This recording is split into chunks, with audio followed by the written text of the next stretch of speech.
What was the worst of times with Van Halen? Well, the worst part about the worst thing that happened to Van Halen.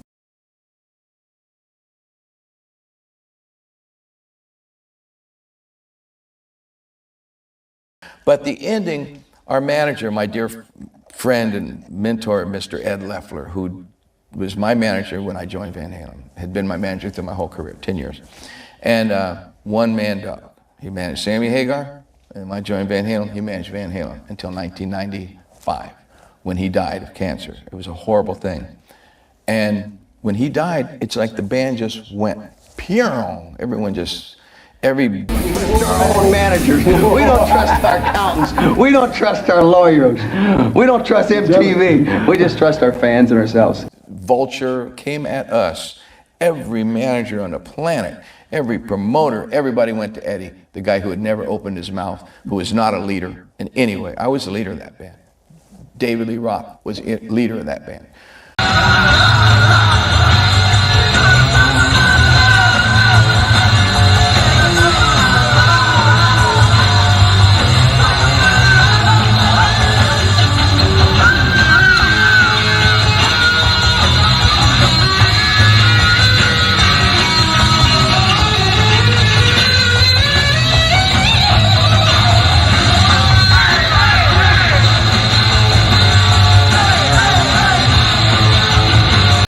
They come to Eddie. You gonna let this guy run your band? You know, because I would say, fuck you. Get out of here. You know what I mean? Hey, we ain't going with you. You know, I'd tell the guys, hey, we're not gonna talk to those assholes. I know who those people are. But they go to Eddie. And they would go to Eddie and say, you gonna let this guy make it? You know what this guy said? He said it. So I said, yeah, what do you guys want? I said, we want you to join the band. I said, all right. Drove down, checked it out. That's my story. The funny thing is, Sammy told me just recently that he told his wife that when he heard that Dave left the band, he said, I bet you these guys are going to call me. And they just turned us against each other, and I got thrown out of the band. Okay? Ah, man. Okay, wait. Here's my horse, right? Whoa, triggered. I thought you was Dale! Been chaotic ever since. That included the reunion. Yeah. You said before it was a disaster. It was the worst experience of my life. Tell me about it. Reacted, and pretty soon everybody's dancing and air guitaring and kicking around and stretching and rocking and throwing stuff. And next thing you know, somebody says, let's go! It was completely whacked out off the charts on alcohol and drugs. And we go, yeah!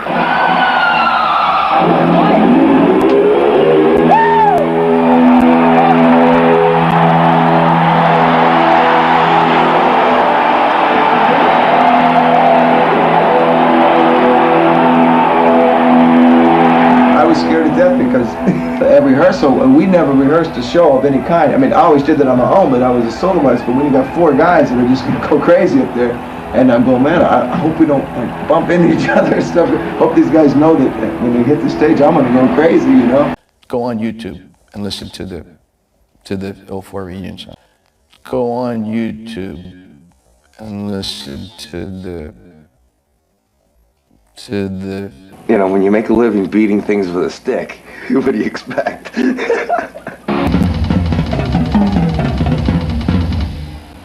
For me, the drums are just a logical extension of myself. If I want to hit or I hear a certain pitch in my mind and a certain sound, then I want to be able to make it. Sometimes it rotates, but it rotates in the wrong direction. I caught myself the other day and I was looking back and I was going, hey, where's the band? Oh, there they are. But it gets fixed. And like other things, sometimes... You know what's scary, though? You know what's scary? What's scary is that these guys didn't even notice it. No, I was looking back. All I saw was hair, and I'm going, man, his hair grew quick. But it was the back of his head I was looking at.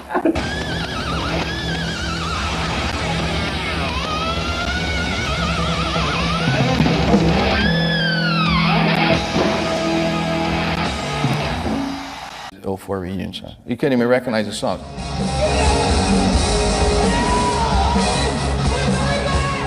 There'd be nights where he'd start the song, and I'd look at Mike and look at Al, and we'd all be, look at the set list.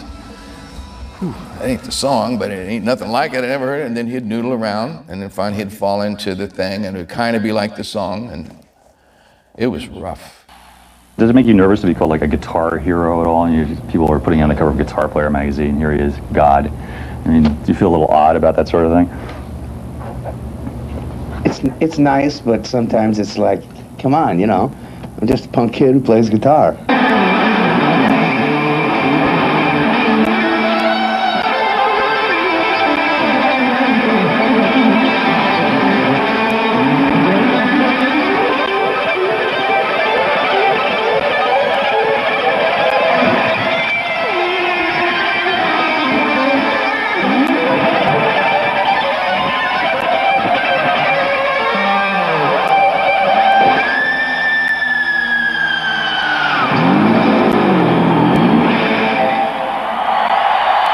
Oh yeah, sometimes I freak myself out, you know.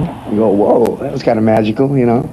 But those, you know, those kind of things you can't always count on, you know. Yeah. It's just inspirational, you know, spur of the moment thing. And wow, how did I do that? And I'll try to do it again, and I can't, you know. Every night it would be like, I'd sit in my dressing room and wait till I heard his guitar go, and then I'd look at Mike and go, he's up there. I play a little different than most people, kind of unique or whatever, doing the finger stuff on the fingerboard, you know, or whatever. Nobody really did it until I did.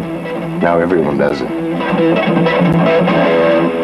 Sammy had a good line about it. He said, it's kind of like somebody stealing your car and then coming back next week, pulling up to your house and going, hey, check out my new car.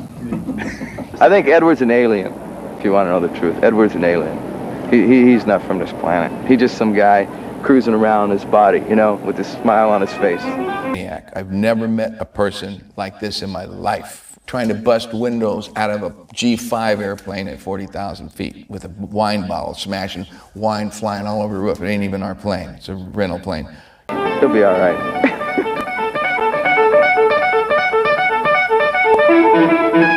You know, turning his hotel room upside down, wear the same clothes for 5 days, on stage, off stage, no shirt, you know, just going around freezing cold, snowing outside. He's walking around with no shirt, bottle of wine in his hand, no teeth. I mean, it was horrible. I just don't know how he let himself go to that point.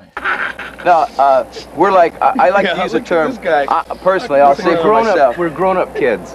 I'm a grown man, you know, that my brain never developed past like maybe 15. But, well, Betsy told me something else, didn't he? Is that right? Oh.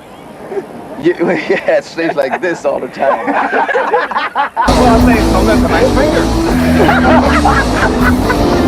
It's not hard to get a straight answer out of these guys. It's impossible. Take our word for it, we've sat through about 500,000 interviews with them. So I stuck it out. I haven't talked to the guy since, and I still really, really have a bad taste about what happened on that thing. Bad taste about what happened on that thing. And thank God he got himself together. He wouldn't. This one, so there you go. I must be the cutest one, right? Well, maybe in the privacy of your own room.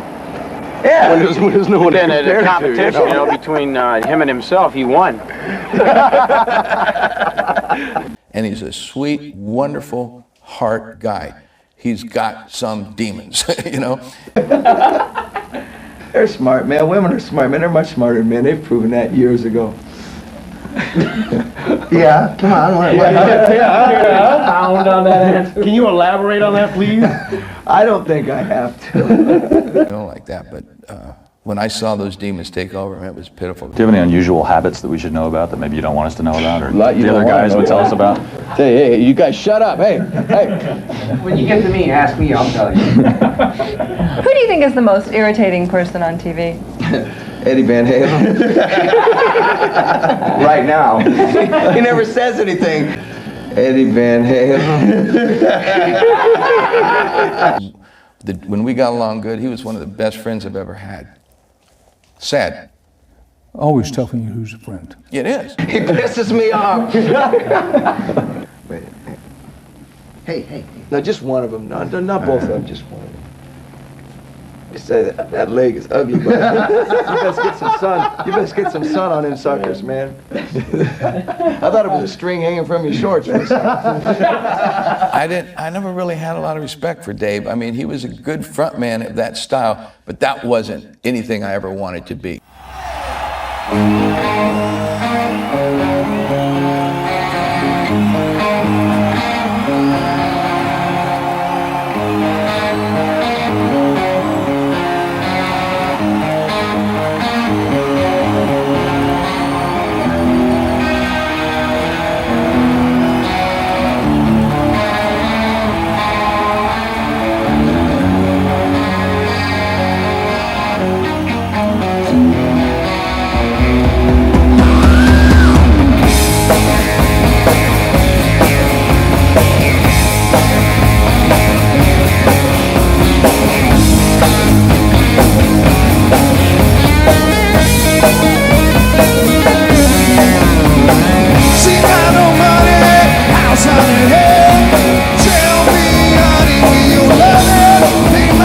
I'm going to be a musician.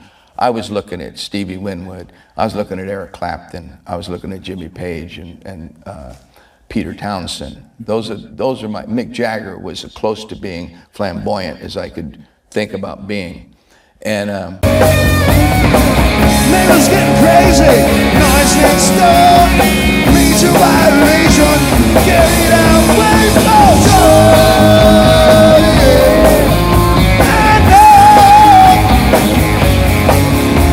being tried and convicted, it's winning, take off. Wanna run for my money, that's all. I don't wanna be anybody later. I don't wanna, baby, I don't wanna be the gunner. I don't wanna be anybody later. my heroes, you know, and a guy like Dave was never somebody that I'd say, oh, I want to be like that. And truthfully, Dave.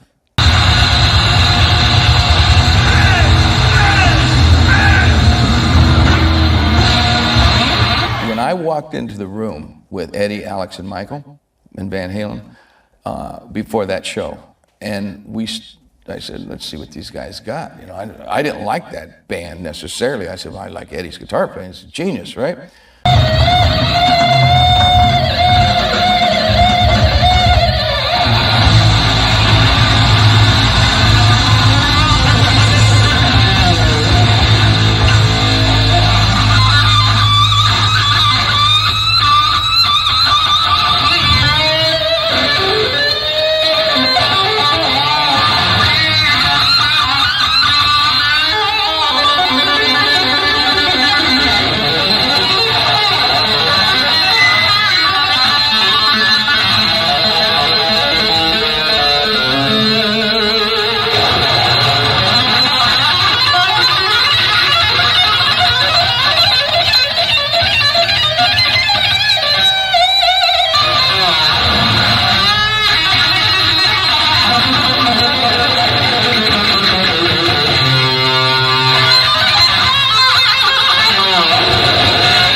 Eddie's guitar playing is a genius, right?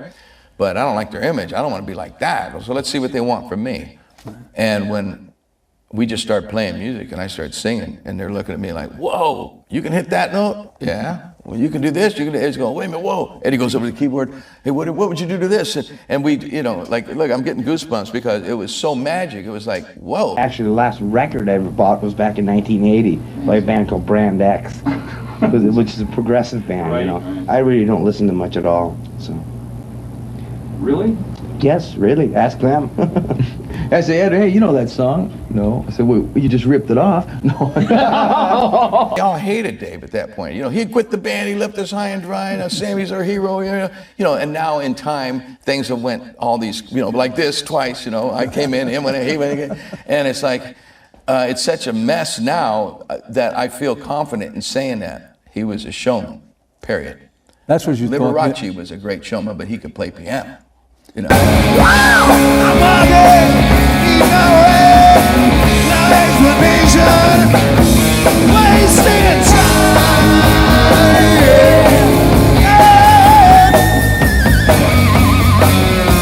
been trying to convict it, it's winning to go. Wanna run for my money. That's all. I don't wanna hear about it, baby. I don't wanna, baby, I don't wanna let it go. I don't wanna hear about it, baby. I don't wanna, baby, I don't wanna. Try me at all. It feels alright, but I ain't up.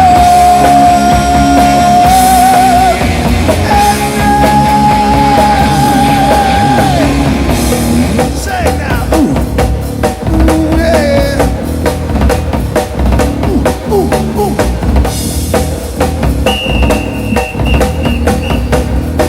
What I say?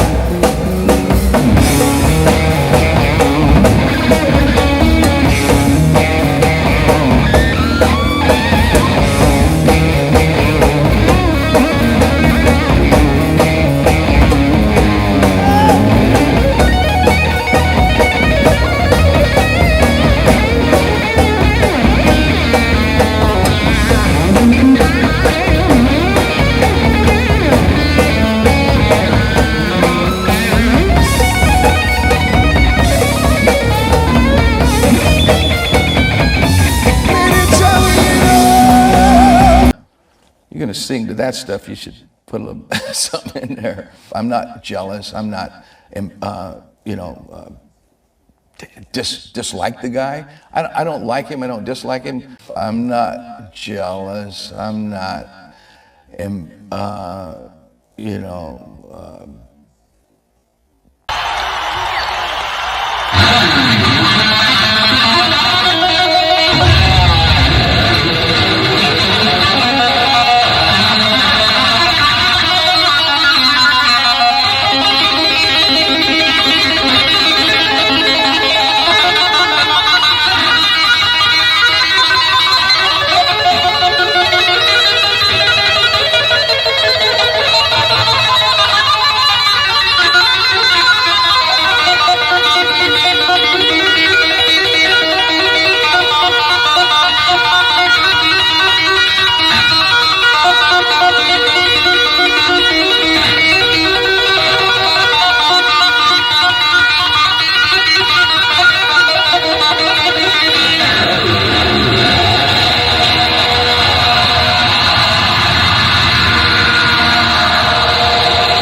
I don't like him, I don't dislike him. I was around him, he toured with me, we did the Sam and Dave tour, and we went out for a while. Feels so right, but I need her.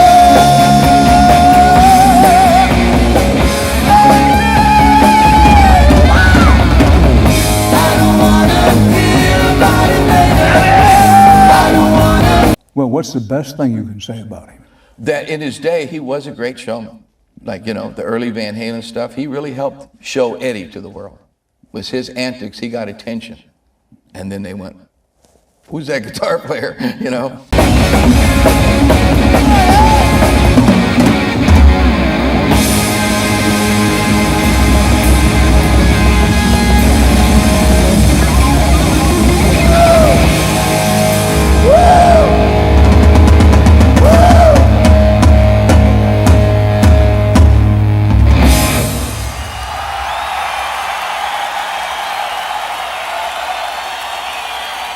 Let me say something good about it. Those early songs were great. Lyrically even, as silly as Jump is, it's right on the money. When I heard that song on the radio, I went, hey, little drums and bass guitar for our friends out there.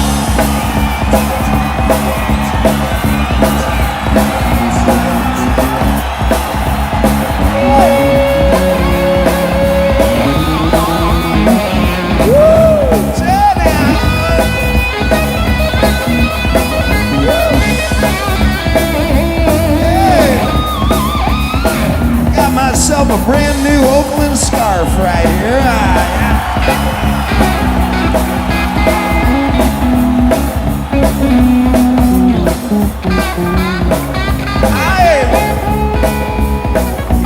Check it out here, brand new for you. Well, my baby's on the corner and she looking so fine. We wanna work together and it blow my mind. Man need love to live. I'm that living proof. Get that smell in a hot room. Double check, while I'm walking, I'm in love, once over, records, they have 5 #1 albums, you know, and tour the world as one of the biggest bands in the world. That is pure coincidence, and I was ready to retire. I want to take you back a ways. You were considering retirement before you got the job with Eddie Van Halen.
Eddie's looking at my car, and he's going, wow, who's that? Whose car is that? That's a nice car. Is that for sale? You go, no, that's Sammy Hagar's car. And Eddie goes, oh, because I'd met Eddie a couple of times. He was a fan of Montrose, my first band. And he's going, oh. And Claudio goes, oh, you should get him, you should get him into your band. He's a good guy. He's a good guy, you know. Eddie goes, you got his phone number? Yeah. Gives him his phone number. He goes in the guy's office and calls me. Now, I joined Van Halen. We sell 42 million records. They have 5 #1 albums, and tour the world as one of the biggest bands in the world. Gives him his phone number. He goes in the guy's office and calls me. Now, I joined Van Halen. We sell 42 million records. They have 5 #1 albums. And tour the world as one of the biggest bands in the world. That is pure coincidence. Tour the world as one of the biggest bands in the world. That is...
new album, since 73, and then in 84, I'm going, that's enough.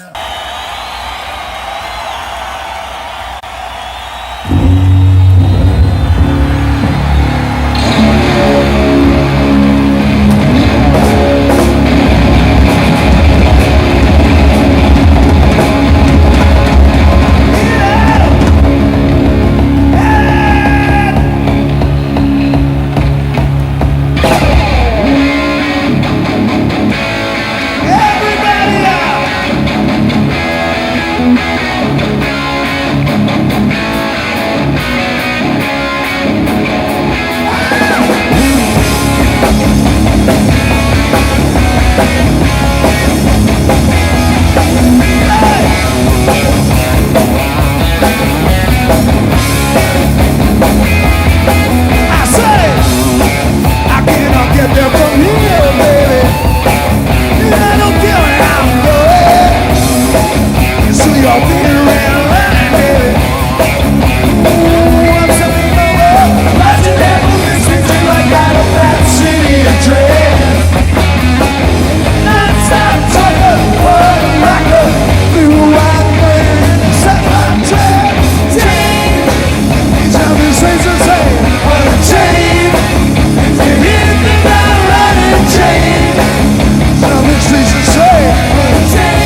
will say, unchained, and she ended my running chain. Unchained, chained, unchained. I said.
Had a little space that was for the washer and the dryer, and just enough for me on some cinder blocks with foam rubber cushion. When I met Ed, now VanHalen, I went over to their house over in Pasadena, California, and when I first walked into Ed's little, it wasn't even a room. It was identical to the way I grew up. Just tiny little, you had to go from the backyard to the kitchen, and you moved through what they called his room, but it was just a little alcove for a washer and a dryer, and then ultimately me. And all Yeah. Love you. Love you. Love you.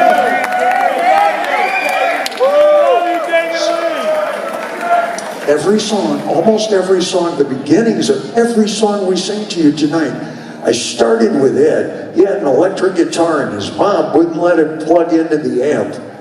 So I would have to listen to the electric guitar without an amp, and it'd be so close that our knees would touch.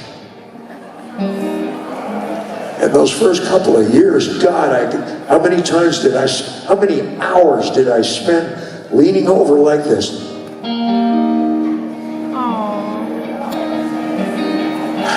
Tape recorded on a little Sony little thing with the push buttons and the cassette player. Take it home, write the lyrics, and bring it back and go, I think it's a song about running with a devil. What do you got next? What do you got? It would be so quiet, but our knees were touching the whole time. We never noticed. And these are the days when I'd say, hey, you want to have a cigarette? And he'd go, yeah. And that's what we'd have, the two of us, one cigarette. I'm fucking hotboxing. You're lipping. I'll fuck you too. I'll fuck you twice. The fuck runs with the devil. What's that fucking mean? There was friction early and we loved it. True story. I guess about 30 years, maybe 30 years later, whatever it was, Ed and I had both gotten tombs with a view. That's what I call those big houses, as big as this whole building. And Ed built himself a multi-million-dollar studio, and it had all the most modern equipment. And I had been away from the band for a while, but hey, great healing. We come back, and he says, okay, we're going to write 2 more songs. That's great. And I was sitting in the middle of the room, about the size of this fucking room, no shit. And I was on a chair, and I was reading a paperback, waiting on him. And when he came in, he put a cigarette in his mouth, came over, brought a chair right in front of me, and sat down in it and scooted forward until our knees touched.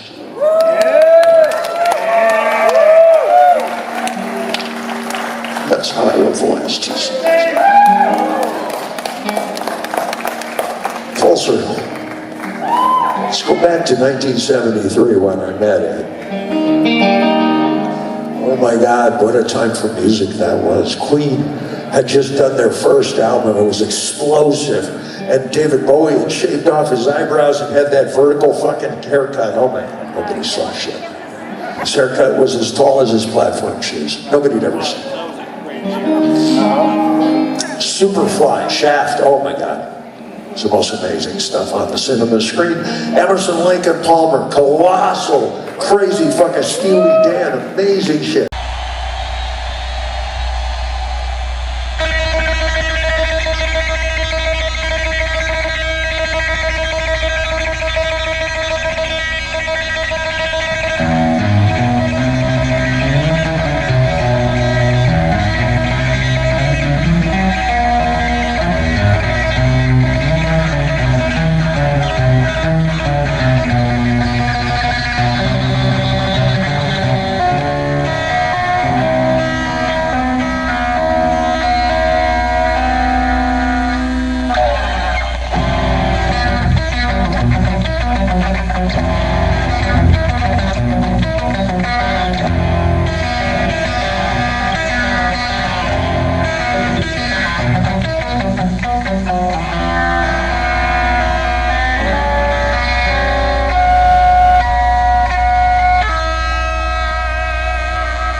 Hey!